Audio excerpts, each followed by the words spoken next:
Now, let me press on this with something that I don't think is an obvious or easy question. And it goes to this sort of, it goes to the challenge of the very thing that I was raising with the Gnostics, which is that it seems that in some ways, the type of story or theology or philosophy that we have tends to be part of what we see in that text when we go to it and we look for symbols. I'll just give you an example. Obviously, the Gnostics are an extreme example because they've got their own whole mythology and hierarchy of deities and all that sort of stuff.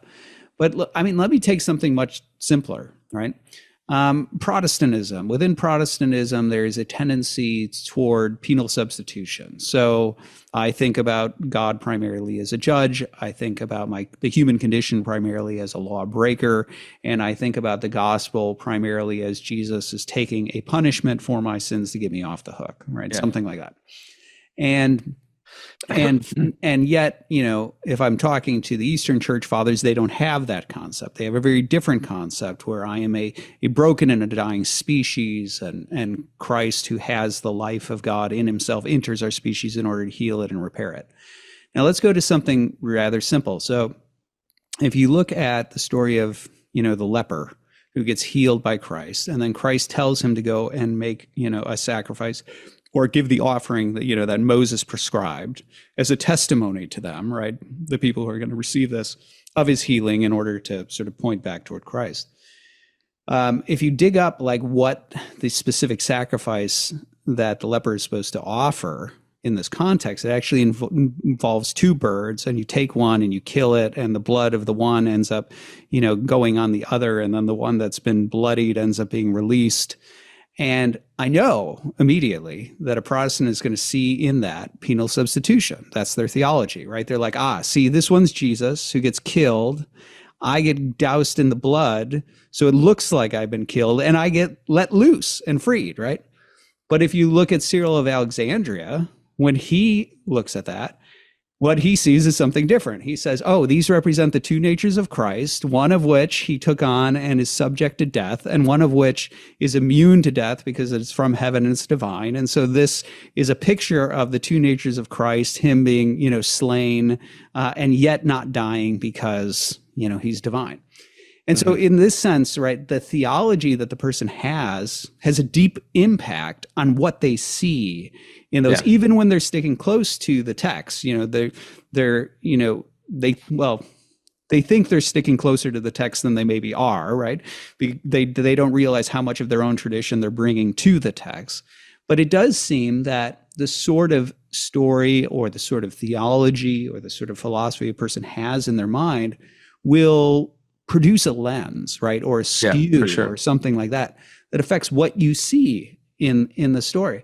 And so I suppose part of the question is, you know, part of the question is when it comes to symbology and things like that, you know, do the symbols, I'm not even sure how exactly to formulate the question, because it's almost like a chicken and the egg sort of tension that's there in terms of, is the theology first and then the symbols and the theology, the reciprocal relationship. Yeah, I trust you get the problem that I'm identifying. So let's formulate it in a way that's very practical for people to understand. This is the way I like to discuss it, is that I invite two people into my house, right? One of them is someone who is a friend and cares for me. And the other person, I don't know, but the other person is a thief, right? And so these two people enter into my house. And so they will organize my house very differently.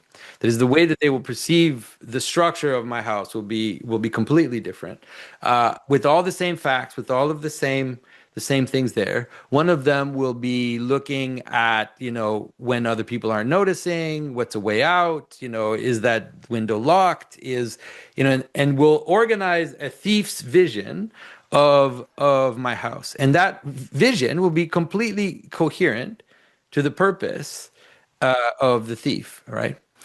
And like I said, like my friend or my family member will have a very different experience of the same house. Now, the question is there a objective hierarchy of worlds? Is there an objective hierarchy of goods in which some worlds yield more reality than others? And that's the biggest question. And so, if you look at, let's say, some of the ideological captured people that we see politically now, their worldview is completely coherent. It has a type of coherence that is, they organize their world in a certain way that yields certain fruits. But I really believe that there is an objective hierarchy of worlds, and there are some worlds and some purposes that yield more reality. And so, in terms of Christ, let's say, uh, the penal substitution vision of Christ yields a very, very narrow vision of Christ. And what I've seen in people that embrace that understanding of penal substitution is that they have no cosmology, they have no true ontology, they certainly do not have a metaphysics. And so because of that, they are subject to other patterns without even knowing it, the blinders that we're talking about. And they're in some ways subject to other ontologies and other metaphysics that they don't even know, that are just acting on them without them knowing. Whereas the fullness of Christ, let's say if you have a vision of Christ, I believe that is there in the Orthodox tradition, that's there in the mystical tradition, then that yields an ontology that is Christ-like. It yields everything. Like, it yields a metaphysics, it yields an ontology, it yields a morality, it yields a practice, it yields all these things. And therefore it is objectively truer. And so that's the way I think to understand symbolism. And it's not that it in some ways has to do with purpose, right? It has to do with how embedded is your interpretation scheme, how much does it yield? So it's weird because it's kind of like, it's almost, people say like, you're Jonathan, you're postmodern, but it's like you can't actually avoid this. Like I said, because it is true that the thief will live in a different world than you. Mm-hmm. Yeah. Well, so here's the thing. There are two things about what you said that I deeply resonate with, that I'd springboard off of, right? One of those is that I just admittedly, as in my approach to philosophy, whenever I would advocate somebody explore a worldview, you have to look at how coherent it is across the scope of reality, right? If it only works within the classroom and then you leave the classroom and you can't live it, it's not a legitimate philosophy, right? Like that is itself an indictment of the philosophy. And so this sort of coherentist structure that says like, how coherent is it in terms of the totality of the cosmos, I think is supremely relevant in terms of discerning truth. And I think that's the sort of thing you're identifying when you're talking about this very sort of narrow sliver that makes you susceptible to a host of other things that would be problematic. The other thing, though, and I think this is really an interesting element, and I didn't anticipate us going here, but I think it's really important, is that there is, I am definitely convinced, and so were the Eastern Church Fathers, that epistemology and ontology are, they are in some ways reciprocal. Yeah, I totally agree.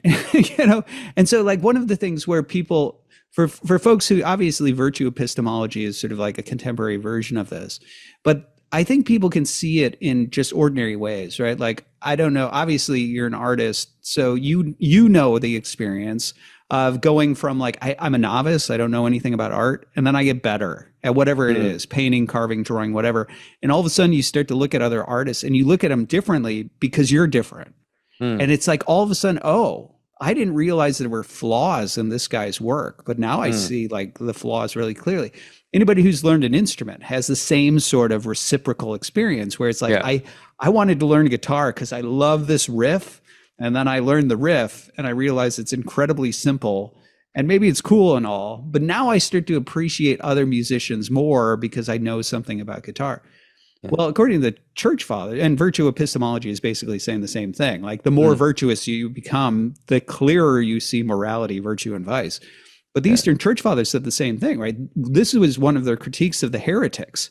You are not in a proper epistemic position to actually make judgments about theology, right? Like that was one of their indictments of the heretics. And I am inclined to think that in terms of the remedy, right? I was sort of hinting at this is a problem, so how do you remedy it? And on the one hand, we've talked methodology, you stay close to the story and things like that. But it does seem that there's also an aspect of life, right? Like that if, let's just say, for example, the Orthodox Church is, the church, actually entering into the life of the church and the liturgical calendar and, the prayer, a prayer cycle and all these sorts of things and growing in the faith is part of how you begin to cultivate lenses that see the proper patterns Yeah. as opposed to weird, bizarro, idiosyncratic, self-imposed sort of like Yeah, yeah, eisegesis. yeah, yeah. I totally agree. And I think that, I haven't had the courage to do this, but my brother, for example, he identified in the Bible like some of the very primal symbols that are there very early. Um, and then he like taught himself to like bake sourdough bread, and then he learned to weave.